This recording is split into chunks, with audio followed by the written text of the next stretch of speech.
One way or the other, we're going to have Greenland. We don't do it the easy way, we're going to do it the hard way. We are going to do something on Greenland, whether they like it or not. Why does President Trump curiously want to own Greenland so badly? We're going to break down his psychology to find out. Now, let's get started. First, this video is not politically partisan. Instead, we're going to piece together the evidence to reveal President Trump's expansion psychology. He's announcing an historic increase in defense spending, $1.5 trillion by next year, a 50% increase from this year's Pentagon budget. Yes, President Trump curiously wants to increase the military's annual budget by about 50%. In 2020, the budget was $778 billion, and that was President Trump's last year of his first term as president. For years, the U.S. military's budget was slowly creeping up towards the big $1 trillion mark, and now suddenly the military's annual budget flies way past $1 trillion, going all the way up to $1.5 trillion. The president called for defense contractors to stop prioritizing stock buybacks and dividends and start producing weapons faster. One thing seems for sure, that's not peacetime military spending, that's a budget increase for a country gearing up for a major war. Even though the NATO-friendly nation of Denmark owns Greenland, and the Greenlanders made it clear to the U.S. that they don't want the U.S. to annex Greenland. 85% of Greenlanders as of last year oppose the idea of their country joining the U.S. Greenland has repeatedly said that it doesn't want to be part of the United States. The foreign ministers of Greenland and Denmark were unable to convince US officials to back down on their plans for Greenland. The president has made his view clear, and we have a different position. President Trump is extremely persistent for the U.S. to own Greenland, where he even repeatedly implied military involvement is an option. I would like to make a deal, the easy way, but if we don't do it the easy way, we're going to do it the hard way. One way or the other, we're going to have Greenland. And now there's even reports that President Trump told his generals to draw up military plans to invade the humble island of 57,000 Greenlanders. Donald Trump has ordered his special forces chiefs to draw up plans to invade Greenland, reports say. We're not a business. We're a people. We're a people with our own country and culture, language. We are not a product. So I think people should really think about that. I know Donald Trump is a businessman, but Greenland is not a product. We're a people, and that should be taken very seriously, and that should be respected. Although Greenland's landmass is large, it's not nearly as huge as it looks on a flat map due to the Mercator projection. We need Greenland from a national security situation. It's so strategic. Right now, Greenland is covered with Russian and Chinese ships all over the place. We need that because if you take a look outside of Greenland right now, there are Russian destroyers, there are Chinese destroyers and bigger, there are Russian submarines all over the place. We're not going to have Russia or China occupy Greenland, and that's what they're going to do if we don't. So we're going to be doing something with Greenland, either the nice way or the more difficult way. President Trump claims the U.S. needs Greenland for our national security because Chinese and Russian submarines and military ships are spying on Greenland. There's no indication of an imminent takeover by Russia or China. If you look at where we're seeing the increase in Russian and Chinese joint military activity in the Arctic, which is intensifying, that's actually off the coast of Alaska. We're not seeing that around Greenland. First, there's little evidence of Russia and China doing that. And even if they were, why would we care if they were spying on polar bears? Because that's basically all that's up there now. The U.S. currently has the Patuxent Space Base, which is a small military base on the western coast of Greenland with about 200 U.S. military personnel, which was created from the Greenland Defense Agreement of 1951. At Patuxent, the U.S. has upgraded early warning radar systems that are designed to detect intercontinental ballistic missiles, potentially from Russia. I was there this summer, and you could send as many troops as you want, and you haven't done it. How come? Because I want to do it properly. And properly means own it? Really, it is. To me, it's ownership. Ownership is very important, Why is ownership important here? Because it's what I feel is psychologically needed for success. And with that Cold War treaty, the U.S. is allowed to build as many military bases and stations with as many soldiers as we want in Greenland. The U.S. abandoned many of its own posts across the icy terrain decades ago. The U.S. began stationing forces on Greenland after Denmark was invaded. Over the next several years, the U.S. expanded rapidly, building military posts, radio stations, and airports across the island. During the Cold War, the U.S. strategically had many military bases and stations in Greenland due to its close proximity to the Soviet Union, or now Russia. After the Cold War subsided, the U.S. shifted its focus and Greenland's military importance waned. The U.S. abandoned many of its posts, in some cases leaving behind military equipment that remains there to this day. President Trump has said repeatedly that Russia and China want Greenland. But we're not going to allow Russia or China to occupy Greenland, and that's what's going to happen if we don't. But here's the thing, Greenland is owned by Denmark, and Denmark is a NATO country. So if China and Russia suddenly want to take over Greenland to basically just pet polar bears, it would invoke Article 5 of the NATO treaty, where an attack on one is an attack on all. Therefore, unless Russia and China want to start World War III, they won't randomly try and conquer Greenland. If we don't do it, Russia or China will take over Greenland, and we're not going to have Russia or China as a neighbor. Funny he said that, because does he not know that we already have Russia as a neighbor? There are next door neighbors, and you can actually see Russia from land here in Alaska. Although President Trump didn't mention this, a better reason why a country would be interested in Greenland is to have greater control over the Arctic Ocean shipping routes from the Atlantic Ocean to the Pacific Ocean and back, which are recently opening up as there's now less ice up there, especially during the summer months, since the Earth has been getting warmer. However, as you can imagine, owning a mostly uninhabitable mass of land in the Arctic Ocean doesn't allow a country to suddenly control all the shipping routes in the Arctic Ocean. The Arctic island is not only 3 times the size of Texas, it's also full of rare earths, oil, and gas. However, there's currently little to no roads or existing infrastructure, so startup costs would be extremely high. Rare earth is not rare. What's rare is the processing. So, do you know what currently drives the Greenland economy? Yes, fishing for seafood like shrimp and halibut, which is one of the reasons why nearly the entire Greenland population of 57,000 people live along the coasts. So there's little value of the US owning Greenland economically, because all they currently do is fish, and there's little value militarily because the US already has full access to Greenland for our military. So why does President Trump want Greenland so badly then? Do you remember back many months ago, President Trump was constantly attempting to make Canada the 51st US state? I called him Governor Trudeau because they should be the 51st state. What I'd like to see, Canada become our 51st state. Some people say that would be a long shot. If people wanted to play the game right, it would be 100% certain that they'd become a state. But a lot of people don't like to play the game because they don't have a threshold of pain. And there would be some pain. Do you think he suddenly doesn't want to annex Canada anymore? You have said that Canada should become the 51st state. Yeah. No. Well, I still believe that. Right, of course he still wants to acquire Canada. So what do you think owning Greenland does? Yes, it will basically surround Canada with all US-owned territory. A US-owned Greenland would be on Canada's northeast, the US state of Alaska is at its northwest, and the US mainland is at Canada's south and southeast. I'm not implying that President Trump, at least currently, wants to stage a military invasion of Canada, but it will allow the US to possibly impose a trade blockade on Canada to weaken it economically into submission. President Trump uses tough rhetoric with Canada, and sometimes we get into a tussle with them and we may want to have more access or more control in that region. Also, psychologically, the US surrounding Canada will put additional pressure on Canada to integrate it into the United States. Now listen to how President Trump talks about unifying Canada with the United States. And what do you think that psychologically suggests? You know, I'm a real estate developer at heart. When you get rid of that artificially drawn line, somebody drew that line many years ago with like a ruler, just a straight line right across the top of the country.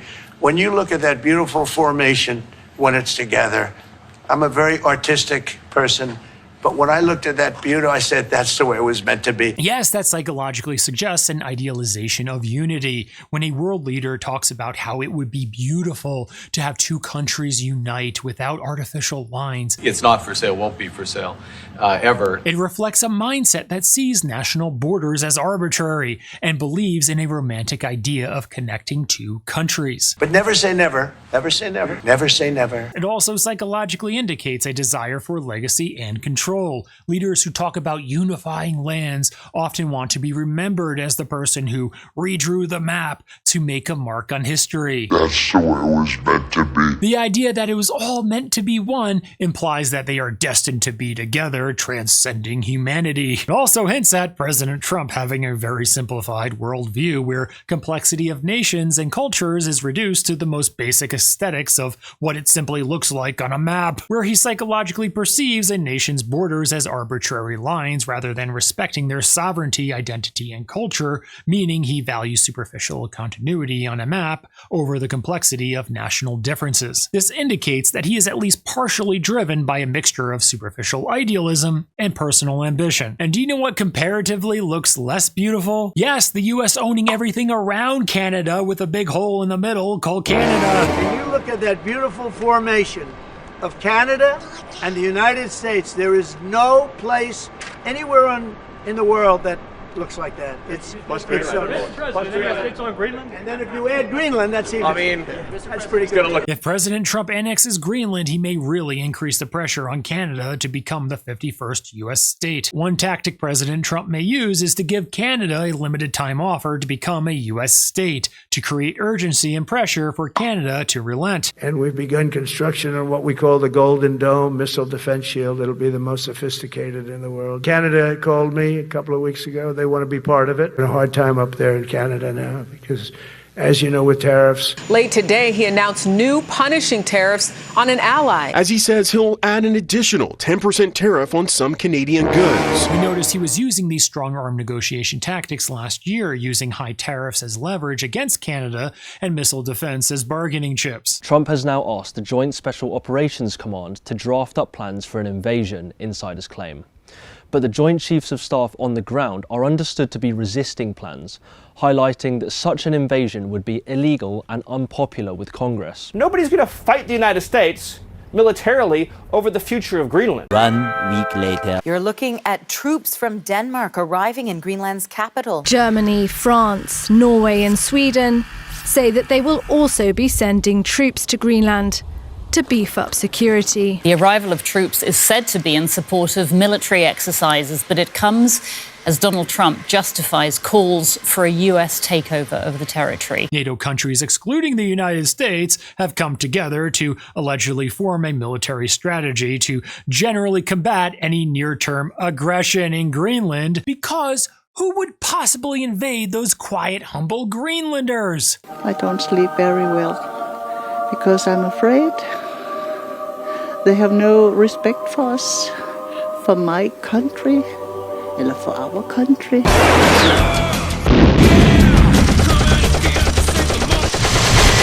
Nope. Can't think of a soul. Did you ever think you would see the day when NATO countries are actively planning war against each other? From today and for the near future, there will be an increased military presence in and around Greenland, involving aircraft, ships, and soldiers, including those from other NATO allies. We're now seeing this situation create a new context where Europe is starting to say, right, we need to seriously remilitarize now, and even do it within an EU context. We were actually there back in October when the Danes staged a show of military force, which they officially said was meant to deter Russian and Chinese military threats, but which Danish military officials privately told me were designed to show President Trump just how seriously they took Greenland's security, after his repeated threats to take it over. Then it makes you wonder what happens if Russia and China pick a side in the Greenland dispute. Yes, that can very easily escalate into World War III. I just wonder whether or not if we needed NATO, would they be there for us? I'm not sure they would. If it affects NATO, then it affects NATO. Some say President Trump secretly wants out of NATO, so attacking a NATO country is a sure way of getting kicked out of the alliance. I'm not talking about money for Greenland yet. I might talk about that.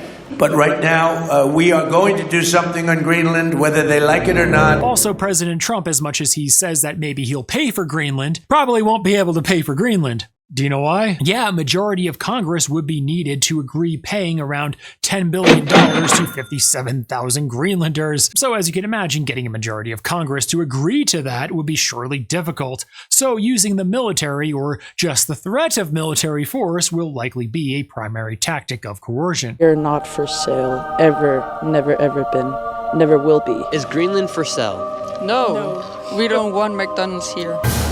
The reasons behind it, we don't get it, really. It's so peaceful and calm here. Delta Force commandos seized Venezuela's president. Swift, precise, almost flawless. After successfully and fairly easily capturing the president of Venezuela, Nicolas Maduro, President Trump has apparently become emboldened to expand much further. The cartels are running Mexico. Colombia is very sick too, run by a sick man, and he's not going to be doing it very long. There will be an operation by the U.S. It sounds good to me. President Trump indicated that Mexico and Colombia may be next under the pretext of preventing drugs being transported into the U.S. In President Trump's eyes, it was easy to take over the oil-rich Venezuela and no American lives were lost, so just do something similar in Mexico and then Colombia. If you recall, President Trump also frequently spoke of taking back the Panama Canal. My administration will be reclaiming the Panama Canal. Demand that the Panama Canal be returned to the United States. And it's difficult to seize just the canal without also seizing Panama.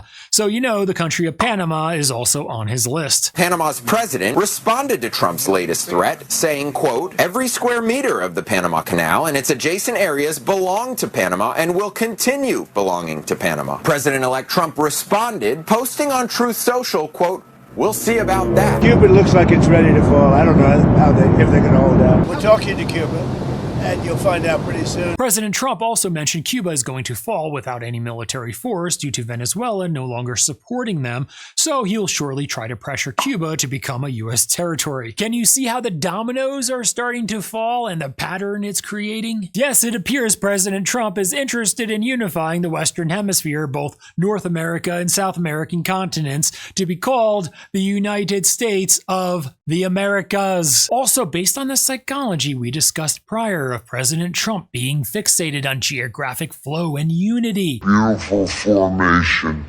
when it's together. As more countries are under U.S. control, what does that cause? Yes, it creates a psychological need to finish the map as if it's a puzzle. This is because each new addition makes a spotty, disconnected pattern that feels dissatisfying. This is where he may psychologically feel compelled to unify the gaps so that the two continents flow together naturally. And you look at that beautiful formation as one solid U.S. territory, from North America down to South America. This is how expansion has historically psychologically worked.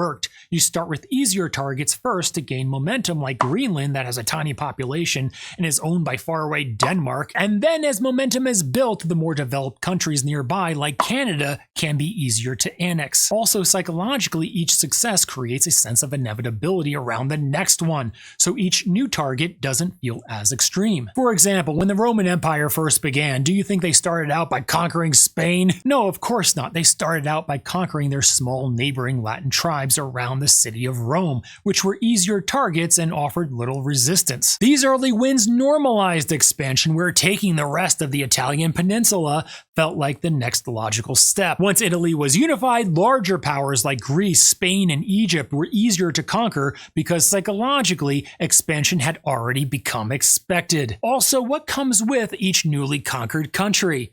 Yes, natural resources, the conquered country's military force, and the imperial spoils of war. Quote, "I am pleased to announce the interim authorities in Venezuela will be turning over between 30 and 50 million barrels of high-quality sanctioned oil. This oil will be sold at its market price. That money will be controlled by me." So we now have not only imperial booty but we also have an imperial fund. So we are watching the recreation of the British Empire, the American Venezuelan oil company, kind of like the Dutch East Indies Company of the 1600s, be created in real time. Now, with how strong and disproportionate the U.S. military has grown over the more recent decades, a powerful country like the U.S. can easily claim proportionally smaller countries without even a shot fired. For example, if the U.S. wants to claim Ecuador, what do you think Ecuador is going to do about it, especially after seeing what the U.S. did to Venezuela?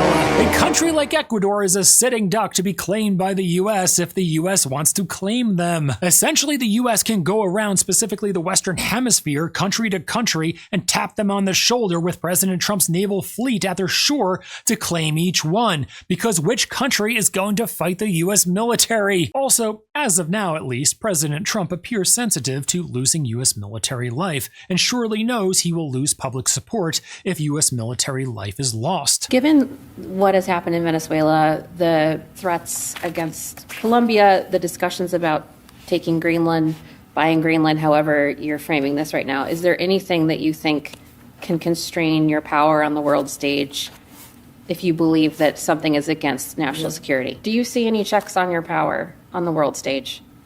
Is there anything that could stop you if you wanted to? Yeah, there's one thing, my own morality, my own mind. It's the only thing that can stop. Not international and law. That's very good.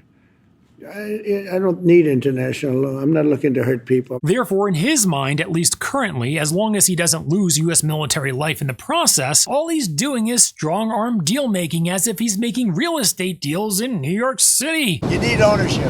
You really need title, as they say in the real estate business. But of course, it's very different between annexing countries and making real estate deals in New York City. Now, the Navy admiral in charge of U.S. military forces in Latin America is stepping down as commander of U.S. Southern Command.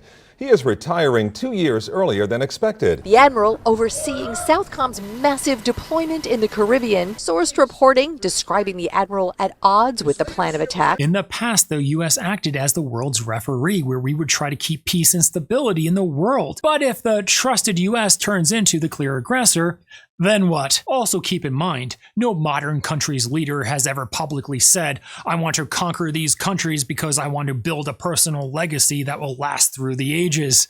So what do they say instead? Yes, they make up some noble excuse to conquer a country, such as to protect peace, liberate oppressed people. I decided to conduct a special military operation. It aims to protect people who have been bullied and subjected to genocide by the Kyiv, Ukraine regime for 8 years. Create regional stability.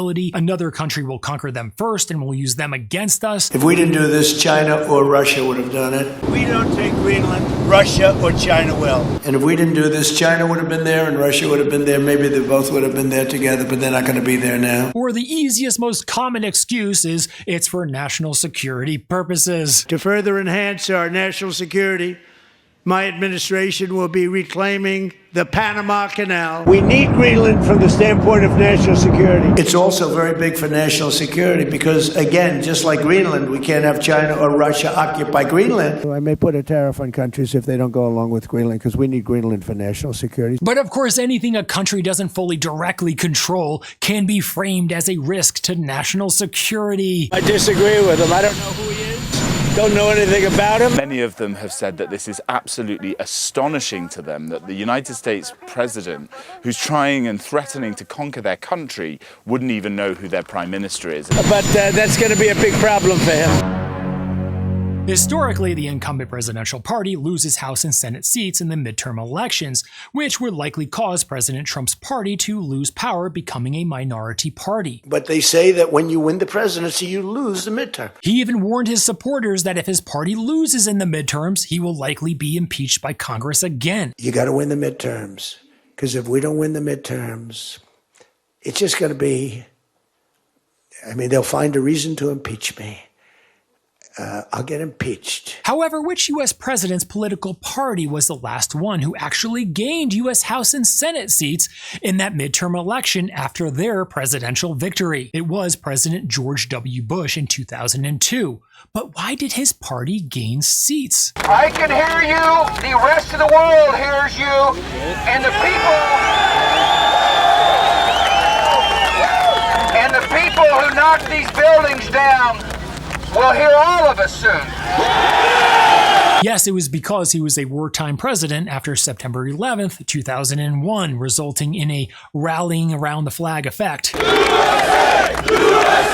And remember, President Trump wants to increase the military's budget by 50%. A 50% increase from this year's Pentagon budget. So large-scale conflict could be on his mind to possibly psychologically create a rallying around the flag effect. Policy hawks in Washington, led by political advisor Stephen Miller, are egging Trump on to annex the aisle before it's too late. One source said special forces heads were trying to distract Trump with less controversial measures, such as intercepting Russian-linked shadow fleet ships or launching strikes on Iran. Russia and China would likely want the US to fight NATO for Greenland. Do you know why? Right, it's because doing that would weaken the NATO countries militarily due to attrition, attention, and resources while dissolving that military alliance. If the US chooses to attack another NATO country militarily, everything stops, including our NATO and thus the security that has been provided since the end of World War II. Denmark's prime minister on Monday warned that an American takeover of Greenland would amount to the end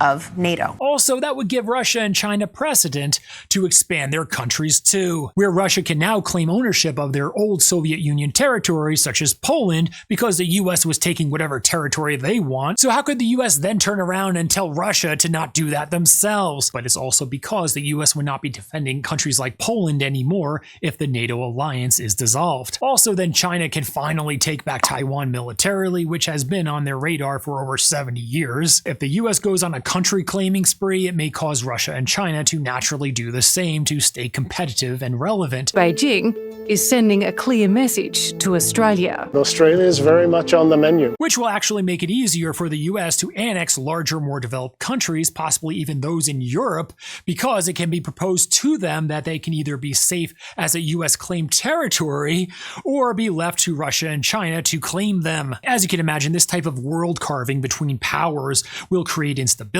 massive conflict, resistance, and powers clashing over territory, possibly leading to World War III. Strategically thinking now, if you were Russia or China and thought the US invading Greenland militarily would end the NATO alliance, what would you do? Yeah, you may conspicuously send some of your Russian and Chinese submarines and battleships to casually float along the coast of Greenland to literally polar bear watch. This would increase the pressure for the United States to invade Greenland militarily because the US would see that increased adversarial presence around Greenland as them plotting to swoop in to claim Greenland first. Doing that may result in the US fighting NATO countries for Greenland, thereby Russia and China achieving their long-held objective of dismantling the NATO alliance. What seems to be on President Trump's mind is not new at all. It's as old as civilization itself. It's just that it's new for the United States to have a modern president who seems interested in taking over our neighbors and oddly involuntarily attempting to annex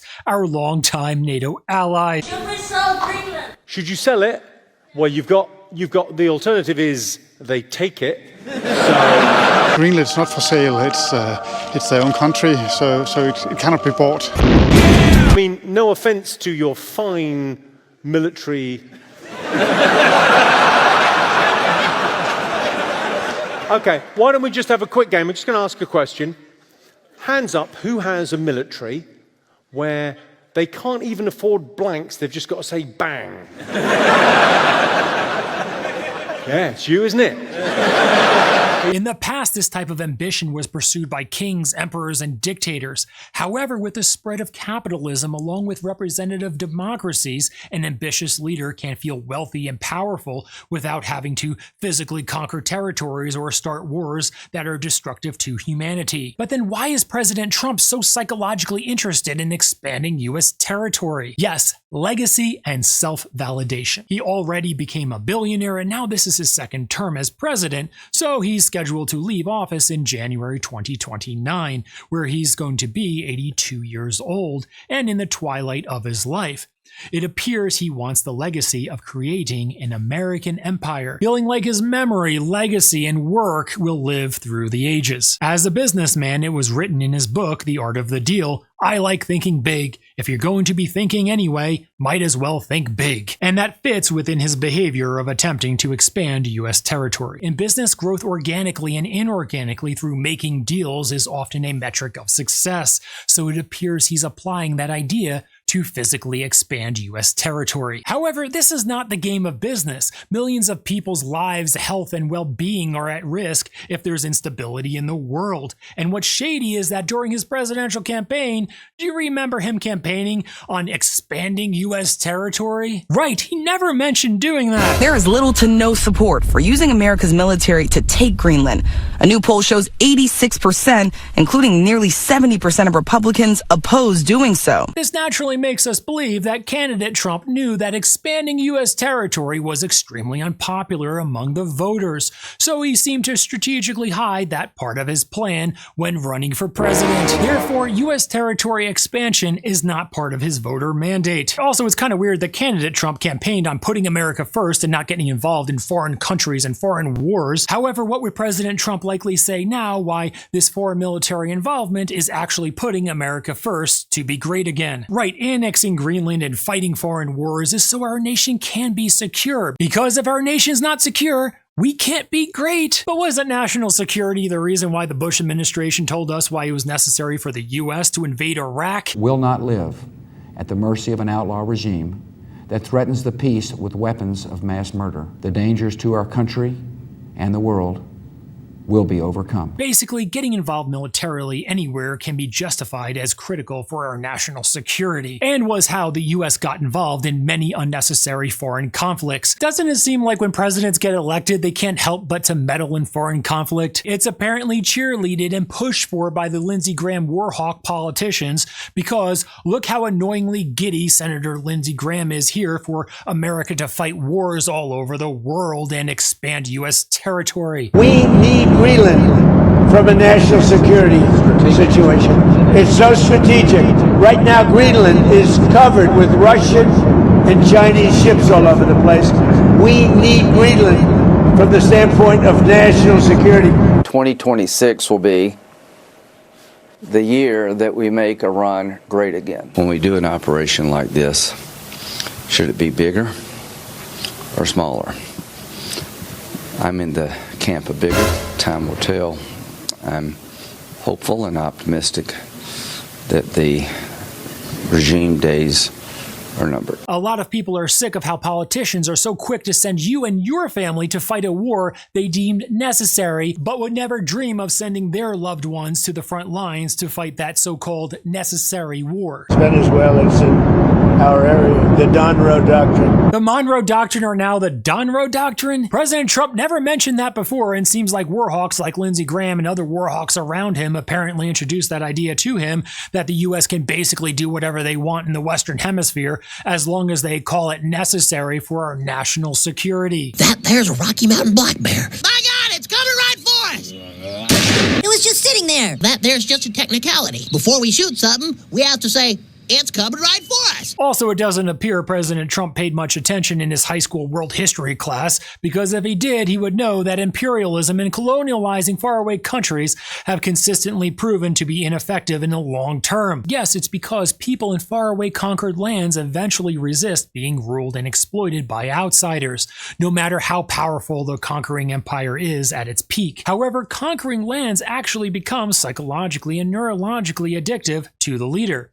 Here's how. It's because power and conquest become a biochemical cocktail in their brain. Dopamine for motivation, testosterone for dominance, serotonin for status, endorphins for euphoria, while cortisol makes the very thought of losing or retreating feel like a threat, driving the leader to expand to avoid that stress and maintain feeling powerful. This makes them crave and become addicted to conquering the next country even more, where stopping feels like failure, and expanding the map, seeing their country's flag over each country conquered land on the map makes them feel strong, mighty, and accomplished. And some believe President Trump is mostly interested in Greenland because of the Mercator projection, where he may not know that Greenland only appears huge on the traditional flat rectangular map because that type of map exaggerates the size of land near the poles while shrinking land near the equator to fit what's on a sphere, thereby making places like Greenland, Canada, Russia, and Antarctica look many times larger than they actually are. Maps are sometimes out of perspective. That's why we tried to blow up Greenland and show you, well,